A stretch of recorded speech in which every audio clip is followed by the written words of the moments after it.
Hello YouTube family, કેમ છો? જય માતાજી. અત્યારે છે ને જો વાગી જ્યાં છે બપોરના 12:15 અને અત્યારે આપણે વ્લોગ સ્ટાર્ટ કર્યો છે. અને આજે કે છે ને તે 8મા મહિનાની 1લી તારીખ, પણ તમને વિડીયો છે ને એકાદ બે દિવસ લેટ જોવા મળતો હશે, કેમ કે નેટવર્કના લીધે એક વિડીયો અટવાઈ ગયો હતો ને, એટલે મોડું થયું હશે એકાદ દિવસ. નેટવર્ક ઓછા આવતા હતા. વિડીયો બપોરનો અપલોડ કરી દીધો હતો ને તો એ આવતો નહોતો, એટલે હવે અમે વાઈફાઈનો વિચાર કરવી છીએ કે વાઈફાઈ નખાઈ દેવી એમ. હવે વાઈફાઈનું કીધું તો છે, હવે કઈ રીતનું થાય છે મને વધારે કંઈ આઈડિયા નથી કે કયું નખાવાનું, શું કરવાનું આપણે.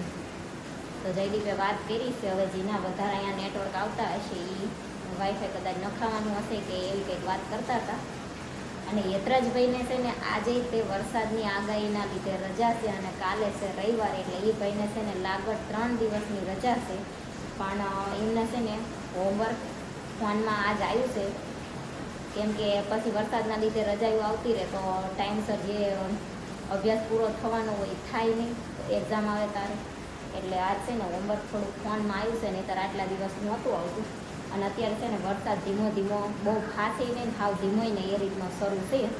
તો જયદીપ જતા રહ્યા સાહેબ ટિફિન લઈને ઓફિસે. સવારમાં આપણે કાંદા બટેકાનું રસાવાળું શાક ને રોટલી કરી દીધું હતું, ફૂલવડી, મીઠું અને નાશપતી, એ બધું આપણે ટિફિનમાં ભરી દીધું હતું. અને અત્યારે હવે બપોર છે ને મારું ને યતરાજનું જમવાનું બનાવવાનું છે. હું વિચાર કરું છું કે તુવેર બાફા મૂકી દઉં, પણ હવે તુવેર 12 વાગી જ્યાં બફાશે કે કેમ થશે. તો કાંઈ નહીં, હાલો આપણે તુવેર બાફા મૂકી દેવી. અને કેળા પડ્યા છે, 3-4 પડ્યા છે, તો હું નેત્રાજી અત્યારે થોડુંક કેળા ખાઈ લેવી, એટલે ત્યાં સુધી તુવેર બફાઈ જાય ને ત્યાં સુધી આપણે ટક્કર રહીએ. તો હાલો હવે છે ને કેળા ખાઈ લેવી.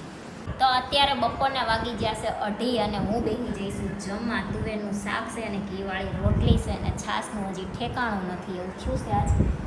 અને યતરાજભાઈને ભૂખ લાગી હતી તો યતરાજે અથાણું રોટલી ખાઈ લીધું હતું. એને છે ને તુવેરનું શાક નહોતું ખાવું, એટલે એને ભાઈએ છે ને કેળું ખાધું અને અથાણું રોટલીને એવું ખાઈ લીધું હતું. અને જયદીપ તો ટિફિન લઈને વહી ગયા છે. અત્યારે હવે છે ને મેં બધે પોતા મારી દીધા, ખાલી પ્લેટફોર્મ ઉપર એક બાકી રવા દીધું છે. મારે રોટલી કરવી તેને શાક વઘારવું હતું ને, એટલે બાકી બધે પોતા બધું કમ્પ્લીટ થઈ ગયું છે. હવે આપણે જમી લેવી અને પ્લેટફોર્મ ઉપર પોતા મારી.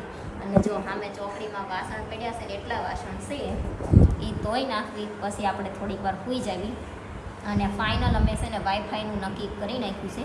અને આજ જોવા આવવાના છે, આજ જોઈ જશે કે કઈ રીતના વાયર લેવાય એવું છે ને આન તેને એવું બધું જોઈ જશે. પછી 1-2 દિવસમાં ફિટિંગ કરી જશે.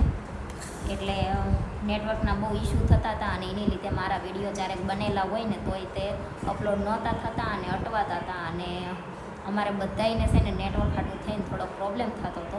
યતરાજનો ફોન જોવો હોય તો એ હાલે નહીં, જયદીપને તો સરખું હાલે, તો એમનું એકનું હાલતું હતું. મારે તો વિડીયો અપલોડ કરવામાં નેટ વધારે જોઈએ તો એમાં હાલતું નહોતું. તમારે છે ને ફોન ટોટલ 4 હતા, પણ નેટવર્કના ઇસ્યુ હતા.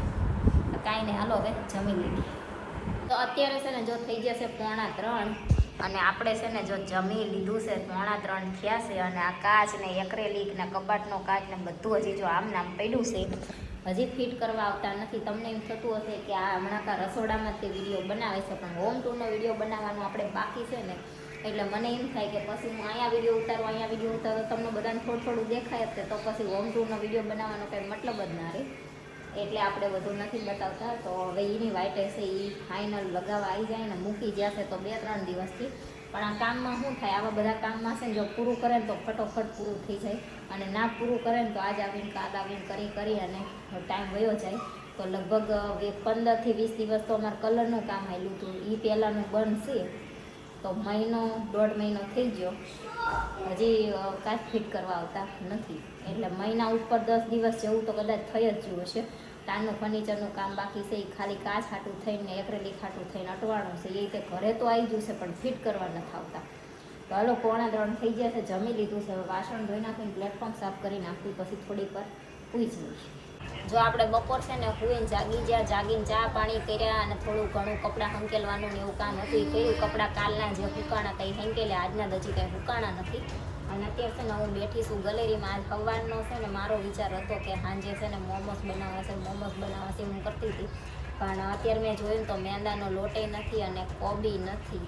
તો હવે વરસાદ છે ને આવે છે, ધીમો વરસાદ આવે છે. જો તમને કદાચ આમાં જાળીને ઝીણી છે ને એટલે નહીં દેખાતો હોય સરખો.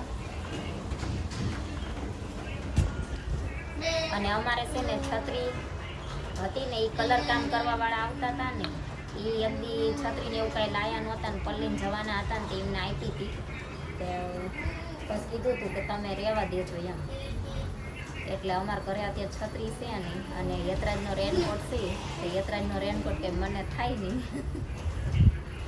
અને જયદીપ જોડે કંઈ મંગાવી તો એમને કંઈ લેતા હરખું આવડે નહીં, કોઈ દી લે નહીં એટલે અને આવે ત્યાં સુધી મોડું થઈ જાય, આવે પછી બધું કરવી તો મોડું થઈ જાય. એટલે અત્યારે હું જો હું ગેલેરીમાં બેઠી છું, વિચાર કરું છું ઘડીક વરસાદ બંધ થાય ને તો હું લઈ આવું. હવે થાય એમ ખરા વરસાદ બંધ થાય એવું લાગતું નથી, કેમ કે બહુ ખાસ વરસાદ નથી આવતો અને ઝીણી ઝીણી જળ નકરી ચાલુ રહેશે એ રીતનું છે આજ તો હોવાનું.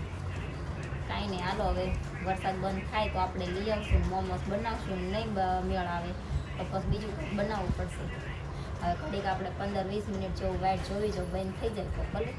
તો જો જેટલા દિવસથી જેની અમારે રાહ હતી ને એ ફાઇનલ કાચ જો કબાટનો ફિટ થઈ ગયો છે અને ડ્રેસિંગનો કાચ છે ને એને ચોંટાડીને જ્યાં છે કે અત્યારે ચોંટાડ્યો છે ને તો અત્યારે ફિટ ના થાય, હવે સવાર કરી જઈશું તો એ ફિટ કરવાનો છે ને. ઓલો કાચ અત્યારે લઈને આવ્યા નહોતા એટલે પછી સવારમાં લગભગ લઈને આવશે. અને મંદિરની એક્રેલિક ફિટ થઈ જશે ને કાંગરી પાકી છે પણ એ તમને અત્યારે બતાવવાની નથી, એ આપણે કાલ હોમ ટૂરનો વિડીયો હવે કાલે સાંજે ફાઇનલ બનાવવાનો છે એટલે તમને આની આગલો વિડીયો છે ને હોમ ટૂરનો જોવા મળી જવાનો છે. ફાઇનલી ફિટ કરી જાય તો, નહીતર અત્યારે અમે એમ કે ફાઇનલ બનાવી નાખશું પણ કાલ ફિટ કરવા ના આવે વિડીયો ના બને એવું થાય, પછી તમને એમ થાય કે કરે છે ને બનાવતા નથી. એટલે કાલ છે ને ફિટ કરી જાય ને દિવસે તો સાંજે આપણે ફાઇનલી વિડીયો બનાવી નાખશું અને કાલ ફિટ કરવા નહીં આવે તોય તે હવે બનાવી નાખશું. એ પછી તો ફાઇનલ છે ને જો આ કાચ કબાટનો લાગી ગયો છે, જોઈ લો. ઘણા દિવસથી છે ને હું અહીંયા ડાયરેક્ટ વસ્તુ લેતી ને મૂકતી, હવે નહીં થાય. હજી તો હું યતરાજને એમ કહેતી હતી ને, મેં કીધું યતરાજ આજ હવે છેલ્લું કામ છે, આજ પૂરું થઈ જશે. તા મન શું કે ખબર છે ચાઈ પૂરું નથી થવાનું, હજી તો ઓલી સિમેન્ટ પૂરવાવાળા આવવાના શીખે. મેં કીધી જ મને સાંભળતું જ નથી. અને આમાં છે ને જો અમે ગ્રુવ પડાયા છે ને એમાં એપોક્સી પૂરવાની છે પણ એ વ્હાઈટ જ પૂરવાની છે એટલે તમને આ જીમ છે ને એમાં જ લુક લાગશે, આમ વધારે કંઈ ડિફરન્ટ નહીં લાગી. એમાં એપોક્સી પૂરવાવાળા ભાઈ છે ને એ રીતે અમદાવાદ વહી ગયા છે એપોક્સી પૂરવા, આવે તે ખાસા આવશે કંઈ પૂરી જાય છે પણ એનો તો કંઈ મતલબ નથી, એમાં તો અડધો કલાકનું કામ છે એનું તો એપોક્સી પૂરવાનું. હવે જો બધાય છે ને રવિવારે જ બધા એમ સી ખબર કામ આવે છે, રવિવારે એક હુવાનો દિવસ હોય ને તારે જ તે કા રવિવારે હું હોય તો જ બધાને આવવાનું મુહૂર્ત આવે. બપોરે નહીં, સવારમાં એમ થાય મોડા જાગશું રવિવાર હોય તા હવે રવિવારે જ બધાને આવવાનું હોય એમ. એમાં અમારા ફર્નિચરવાળા જો આવવાના હશે ને તો હજી સવારમાં જ આવશે, નહીં આવવાના હોય ને તો કદાચ વહેલું મોડું કરે તો કાંઈ નહીં. હાલો જમી લેવી. અત્યારે છે ને આ જમવામાં જો મારે ખાવા હતા મોમોસ પણ લેવા જવાનો કંઈ મેળ આવ્યો નહીં, વરસાદ હજી આવે જ છે, બંધ થયો નથી. એટલે આપણે છે ને જો બનાવી નાખી છે ચા, ભાખરી અને તળેલા મરચાં, બરોબર. અને યતરાજભાઈએ જમી લીધું છે અને મારે જયદીપના બેને જમવાનું છે તો હવે બેસી જાય.